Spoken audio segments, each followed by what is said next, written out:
Let's talk. Part 2. Let's talk. Let's talk. Welcome. Welcome to Let's Talk Part 2. Yeah, let's talk. Let's talk about things that's going on in the world today. Of like right now. You know, let's talk about relationships. Relationships is not just a thing that you say or a thing that you do. Relationship. Using that word relationships goes into friendships. Friendships are relationships. Cousins and relatives, those are relationships.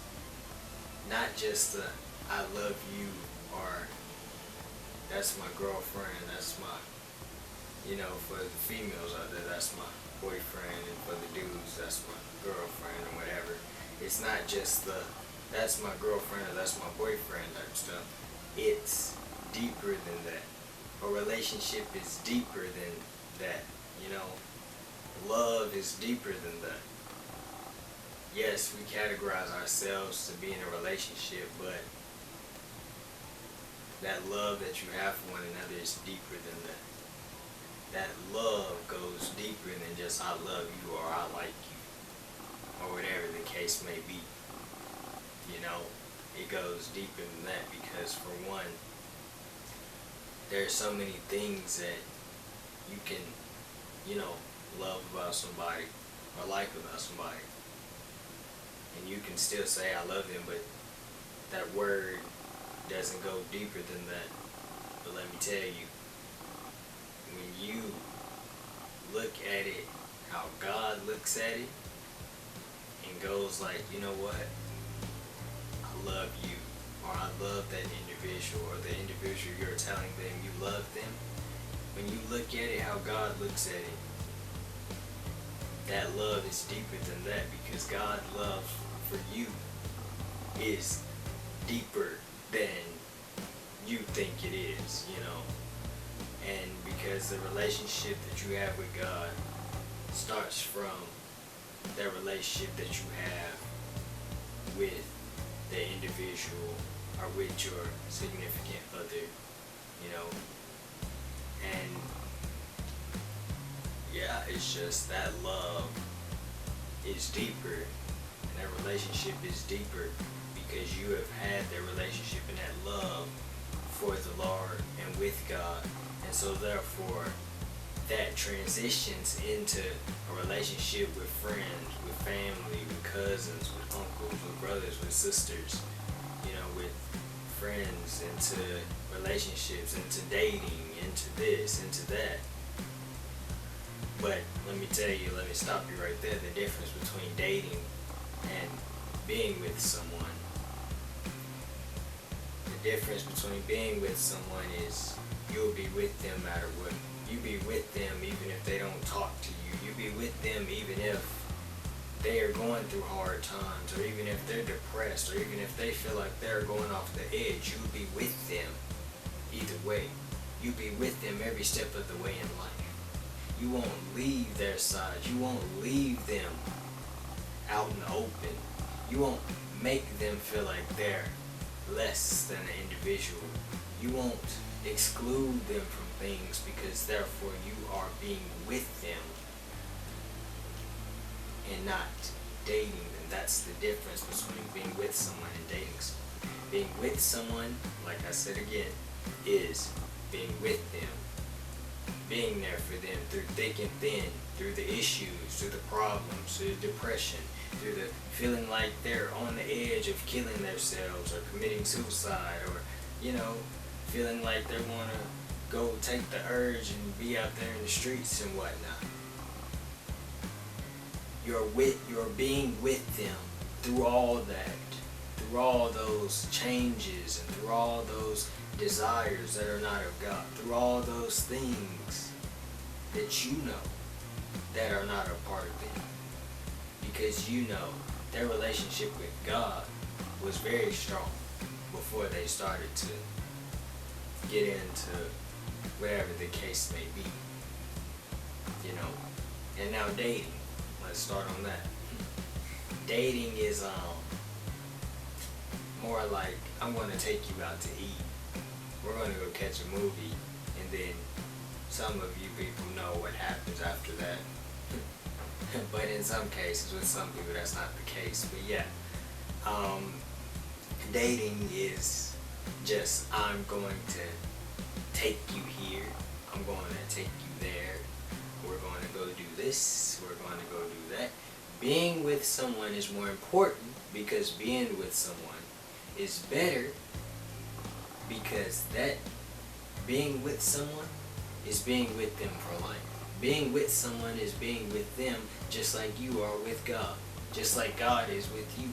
You're sticking to that person closer than a brother, closer than a friend, closer than a boyfriend, or closer than a girlfriend.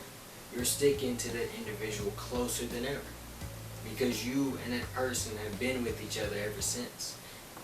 Dating is just, I'm taking you here, I'm taking you there, whatnot, and here, yeah. But dating don't last long. Being with someone lasts 10 times longer than dating someone.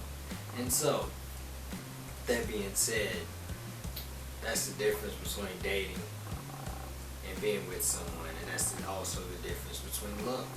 Love and being with someone goes into play, because love that you have for someone that you are with, that you are there for, that love is stronger and much deeper. Like I said before, it's much deeper and much stronger and much more intense and much more compassion, much more care, much more everything, you know, much more protection, much more guidance, much more leading, much more I'm there for you, much more of this, much more of that.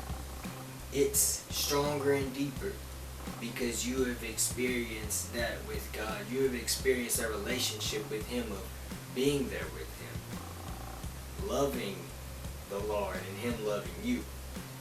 You have experienced that that relationship with God.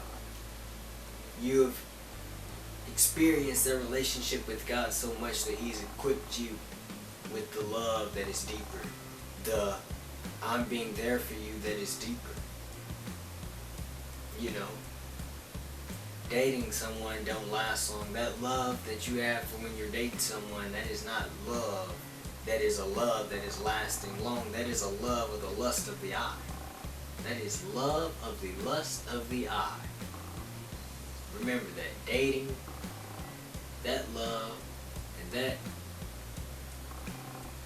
situation or relationship is not going to last long, because dating is only for a short amount of time. Love that you have in dating is only for a short amount of time. Love in dating is the lust of the eye, not the spiritual love. Spiritual love is when you are there for someone. Being there for someone, the love in that is a spiritual love. It's deeper than that. It's that love from God that God gives to you, that He equips you with. You know? And dating someone, let me tell you, dating someone, the love that you have for someone when you are dating them, supposedly, right? That is the lust of not only the eye, but the lust of the flesh, the lust of everything else that is not in the spiritual realm, that is not of God, that God did not equip you with. That is the love that falls into that dating area. You know, there's a different type of love that falls into that I'm there for you type of love. Like I said, that is stronger, that is deeper. You know, that relationship that that person has, of them saying I'm going to be there for you, is much stronger than that person that says I'm dating so-and-so, or they're dating someone, so that love is weaker. That relationship is weaker. That love and relationship that one person says of I'm being there for that person, or I am there for that person, that love, that relationship is much stronger. Because they put God first, for one. For two, they trust each other. For three, they're interested in each other. For four, not just that. Not just that they love, their interest, their trust. They are walking unto God each and every day within their relationship, and their love is for each other. Spiritually, not physically, and not in the flesh, and not the lust of the eye. Because God has equipped them, and so therefore they repay the Lord with the same love that He's equipped them with. They repay it with each other by loving each other, because God so loved them. And now that we got that out the way, let's talk about in part one we talked about how the homelessness are not accepted when they are supposed to be. Let's talk about how the drug dealers, I said, yes, the drug dealers, the people who are on the streets, the gangbangers, the naysayers, the drug dealers, the gangbangers, the naysayers, the lost, the hopeless, the suicidal, the people who are on edge, the people who are mentally challenged. Let's talk about those. Let's talk about that group today. Let's touch on that today, okay? Those groups, gangbangers, naysayers, people who are in the street, people who want to desire to be in the street life, the mentally challenged, the lost, the hopeless, the suicidal, these 7 groups of people, those are the people who should be accepted. And these are the people right along with the homeless who should be accepted in the doors of that church. These are the people who are searching and looking for God in their own way, but they don't seem to find Him because men, people, human beings continue to move, reject, neglect, abuse them each hour, every minute, every day, every second on the clock. They're being rejected, they're being abused, they're being neglected. You know, so therefore they lose hope, they lose faith, trust, believing, hope. So therefore they turn to trying to kill themselves. They turn to the streets for love. They turn to the drugs for love. They turn to selling drugs for love. They turn to everything that is not of God for that closure, for that love, for that feeling of I need that eternal. I need that eternal feeling in my life. They turn to everything that is not of God for that love and that eternal feeling in their life. And so therefore I feel like us as Christians and as people who claim that they're pastors and claim that God called them and all this, right?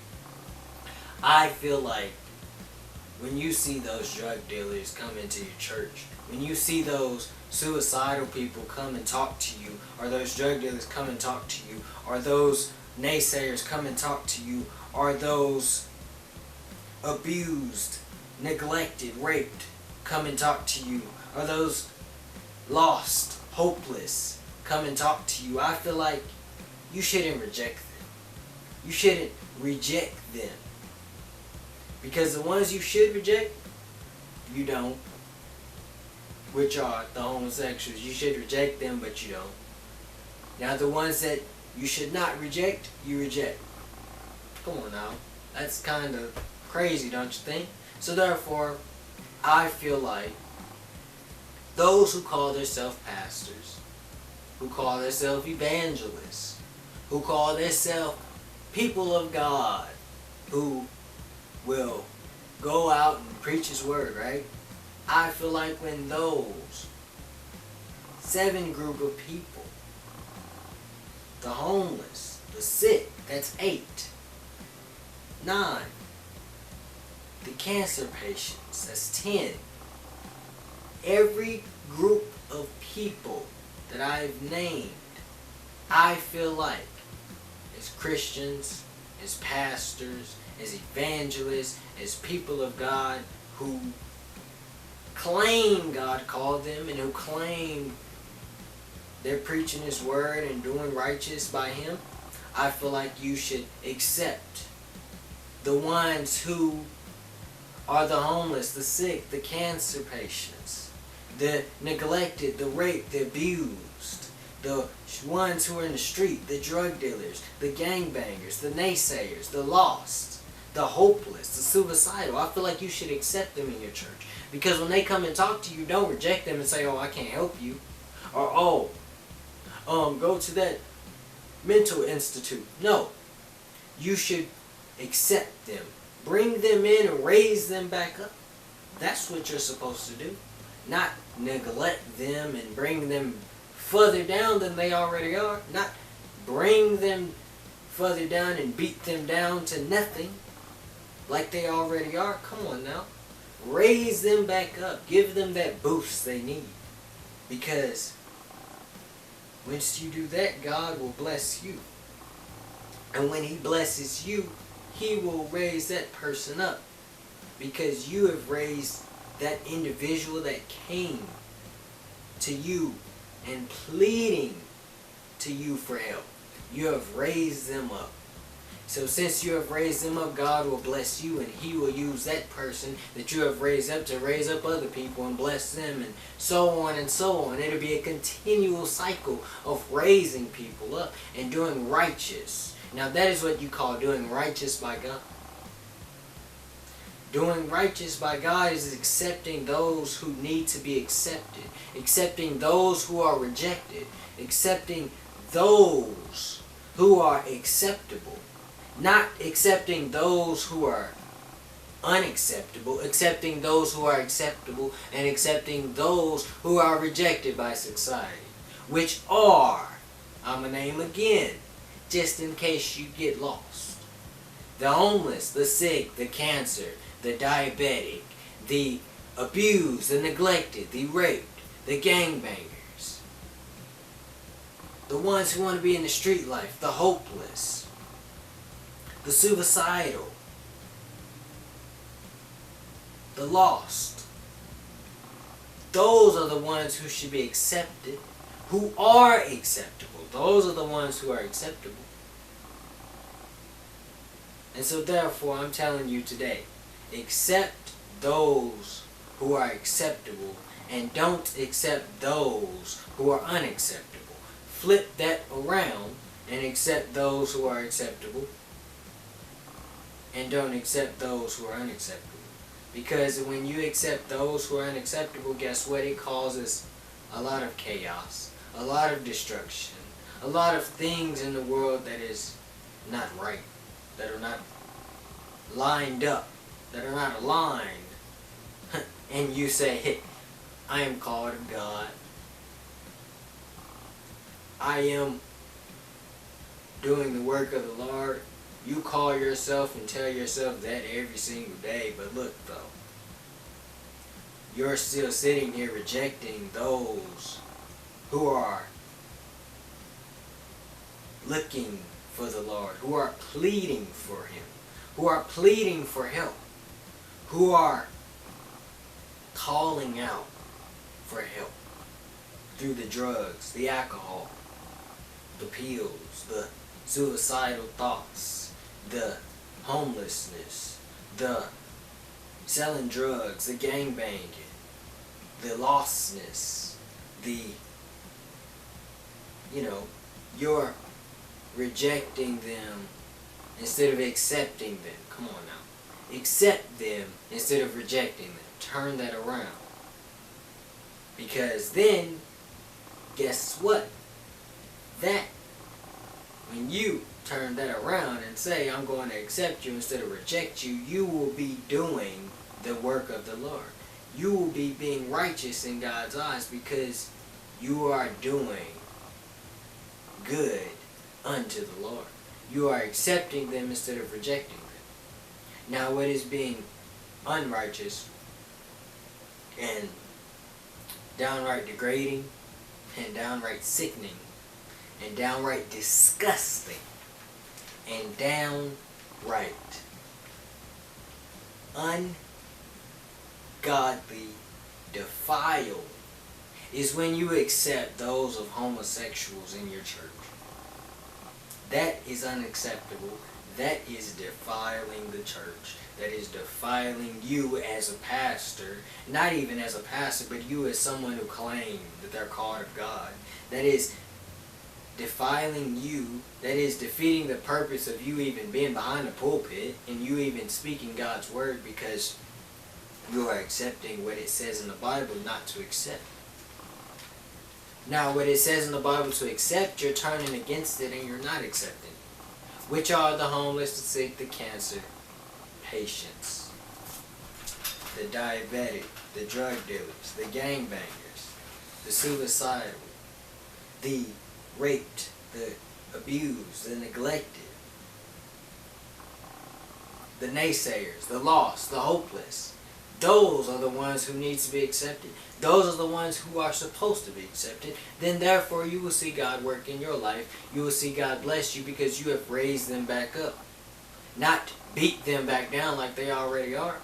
Not tell them they're nothing. Not tell them you're going to help them but you don't. Not make them a promise but never fulfill it. Not pray and walk with them like you're supposed to. Not sit there, laugh at them and mock them. Come on now. That's not of God. You're not of... No. No. And so my message to you today is accept those in the Bible who are supposed to be accepted. Not those in the Bible who are not supposed to be accepted. Okay? Alright. Now, let's talk about destruction. As you notice, everything is turning to, everything is turning to rust. Everything is starting to get worse. The weather is starting to get worse. Climate change is starting to get worse. Everything is starting to get worse. But let me tell you this though. You're going to see more and more and more and more things happen. You're going to see people get possessed. You're going to see people get not only possessed, but you're going to see people get killed. People get victimized. People get attacked. You're going to see a lot of those things. You know why? Because of the sin that is going on in the world. Because of the not accepting, not accepting those things and those people. Not accepting those people. Not accepting those people whom God put in the Bible for you to accept, which are the homeless, the sick, etc. Not accepting those people are, it's sickening, man. It's when you think about it, it's sickening. It's very sickening. When you think about that, and then when you look at it like, hey, why are you accepting people who are unacceptable, who are not supposed to be accepted, but you're accepting them anyway? Like, no, that's not cool. And like I said before, you're going to see a lot of things happen. People get possessed, people get attacked, people get victimized. All because you're going to see that. For the reason why is all because of sin, all the sin that's going on in the world. The atmosphere is changing. Atmosphere is changing. Atmosphere is no longer clean. Atmosphere is dirty. Atmosphere is green. It's all because of the sin that is in this world today, that is going on. And like I said, in order to fix that, do right by God by accepting those in the Bible, not only in the Bible, but those who are supposed to be accepted. Don't accept or continue to accept those who are being unaccepted. Don't continue to accept. Don't continue to accept those who are unacceptable. Accept those who are rejected by society. Not just society, but who are rejected, period. That don't mean go and accept the homosexuals. I didn't say that. I said go and accept those who are rejected, the homeless, the sick, the cancer patients, the diabetic, those who are raped, those who are abused, those who are neglected. Go accept the gangbangers, the naysayers, the drug dealers, the ones who are lost, who are hopeless, who are suicidal. All of these people are crying out for help. Crying out for help. Come to you, you reject them. Come on now. Don't reject them. Don't reject them. What you should reject, you don't. Which are the homosexuals. You should reject, but you don't. You accept. Which is disgusting. Like I said, defiling, degrading, and very nasty. But hey, that's you and your relationship with God. So the only thing I can tell you is in order to be truly righteous by the Lord and do right by God, accept those who are being rejected and who are crying out for help when they come to you. Have a great day, and nice talking with you.